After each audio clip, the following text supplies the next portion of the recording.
What's up, sunshine? Terrific Tuesday to you. I'm Coy. This is CNN 10, and we've got a rendezvous with the best 10 minutes in news. We start today with an update on union strikes here in the U.S., headlined by the United Auto Workers Union. After 41 days on strike, workers at Ford are slowly heading back to work. They've reached a tentative agreement with the Ford Motor Company after negotiating an 11% raise right now, with 25% increases over the next 5 years. Workers will also receive cost of living adjustments, which they'd given up during the 2007-2008 recession, which crippled car companies. Cost of living is a calculation that figures out how much money it takes to cover things like housing, food, and healthcare, and those costs rise just about every year. There are still 29,000 auto workers on strike at General Motors and Stellantis, but sources tell CNN that deals may be close there as well. This has been the longest auto strike in 25 years. Ford chairman Bill Ford said these strikes have hurt the company's ability to invest in the future. That pain is felt most in the fast-growing electric vehicle market. Automakers in the U.S. are facing stiff competition from Chinese companies who can make electric vehicles at around half the cost of U.S. and European manufacturers. Let's zoom out now for a wider view and take a look at what's happening in many different industries. The number of workers going on strike, from healthcare workers to actors, has recently skyrocketed. One of the main reasons, new technology and the race to adapt and adjust to it. With more on that, here's CNN's John Sarlin. When we fight, we win!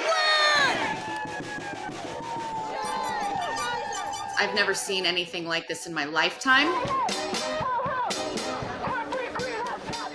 Over 450,000 workers have joined a strike in the U.S. this year, more than tripling the number from 2021, according to Cornell University's Labor Action Tracker.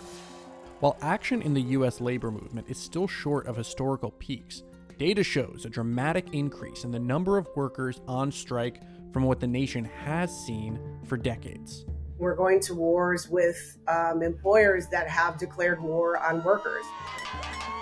Kaiser Permanente just fielded the largest strike the U.S. healthcare industry has ever seen. Meanwhile, Joe Biden became the first sitting president ever to join a picket line, standing alongside United Auto Workers as they make history confronting all big three automakers, General Motors, Ford, and Stellantis, simultaneously. UAW is seeking pay raises, job security, and other benefits. That's not right to work at a job and still get the same pay for 15 years. We're working 2-3 jobs to even meet ends meet, and you shouldn't have to do that in the United States. But we have given up so much for the CEOs of the big three for the last decade to make over $250 billion. We're asking to get our fair share and our just due. Beyond wages, the threat of technology is also fueling the auto workers' strike as the industry pivots towards electric vehicles, and has been a focal point in Hollywood, where guilds have attempted to stop artificial intelligence from replacing writers and actors in the industry. It's concerning because it's at a rapid pace, and it's obviously something that these companies are looking forward to because it's profitable. But again, workers just want a piece of the pie. They want to be able to just survive again.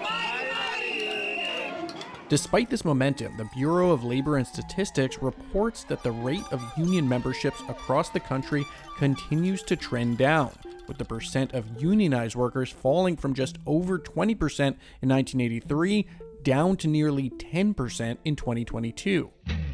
10-second trivia. Talking royalty now, at which of these British landmarks would you see the crowning of a king or queen? Buckingham Palace, Tower of London, Westminster Abbey, or St. Paul's Cathedral? If you said Westminster Abbey, put your hands up. It's been the coronation location for every single British monarch since the year 1066. Today, King Charles begins a 4-day visit to Kenya, where, among other things, he'll bring attention to environmental protection by visiting one of Kenya's national parks. Kenya is one of 56 members of the British Commonwealth, a group largely made up of former British colonies. The British colonized Kenya in the early 1900s, attempting to capitalize on the country's many natural resources. Kenyans rebelled and gained independence in 1963, but tensions still linger after that decades-long fight, with varying opinions about King Charles' visit among residents. CNN's Larry Madowo has more. King Charles lands here in Nairobi on Tuesday, just weeks before Kenya marks 60 years of independence from the British. President William Ruto has called it an honor for Kenya to be the first for King Charles to visit and Queen Camilla in the Commonwealth. But ordinary Kenyans are divided on the symbolism here and the value of this trip. I'll be so excited if I see him, of course. And it's a good thing that he's visiting Kenya. Yeah, so I'm looking forward to that. I just don't care. Yeah, I just don't care. Like, I'm not really bothered much about that. Yeah, I really don't care. What is he coming to do? King Charles will be walking in the footsteps of his mother. Queen Elizabeth learned while she was here in Kenya in 1952 that her dad had died and she would be monarch. But during the same 1950s period, the British colonial government violently cracked down on the Mau Mau rebellion against colonial rule. Thousands of Kenyans are believed to have died. And some Kenyans want an apology, a full accountability for that colonial period and reparations. What you should be doing is apologizing, and what you should also be doing is paying reparations for the misery, for the deaths, and for the havoc that was visited upon the people of Kenya. There is renewed anti-colonial sentiment all across the African continent. In Cape Town recently, the Dutch King Willem-Alexander and his wife Queen Maxima encountered protesters from an indigenous group demanding accountability for the colonial period in South Africa. King Charles has a packed schedule here in Kenya, from a state banquet hosted by President Ruto to meetings with creatives and young entrepreneurs to visits to the UN office in Nairobi to highlight climate change and conservation issues here. It's his first big swing at rebranding the Commonwealth, which was really his mother's pet project, hoping to set aside all the colonial baggage and chart a new path, a new relationship, not just here with Kenya, with all of these African countries that used to be part of the empire, and hoping to move that forward. Larry Madowo, CNN, Nairobi. It is almost time for some tricking and some treating, but a lot of us out there better be ready to bundle up. You can't spell Halloween without low, and Mother Nature's bringing some low temperatures this year. Here's CNN's Allison Chinchar with more.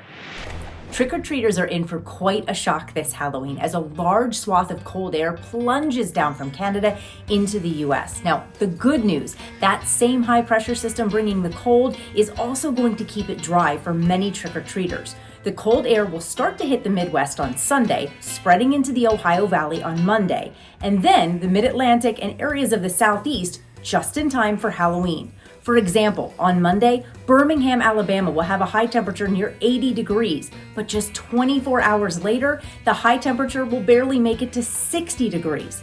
The West Coast is the real winner, however, this Halloween, with near normal temperatures and nice and dry for trick-or-treating.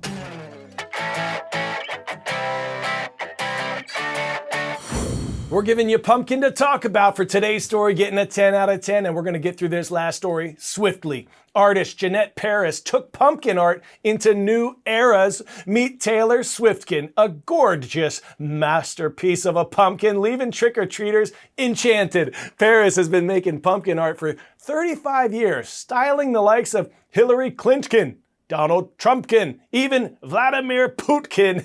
For Taylor Swiftkin, though, Paris even paid a tiny little tribute to NFL star Travis Kelce. Well played. Eat your heart out, Swifties. This pumpkin weighs 400 pounds, so in your wildest dreams, you could make about 200 pumpkin pies. All right, time for you to help write the show. Your vocabulary word in tomorrow's show for hashtag Your Word Wednesday. Follow me at KoiWire on Instagram, Snapchat, and TikTok.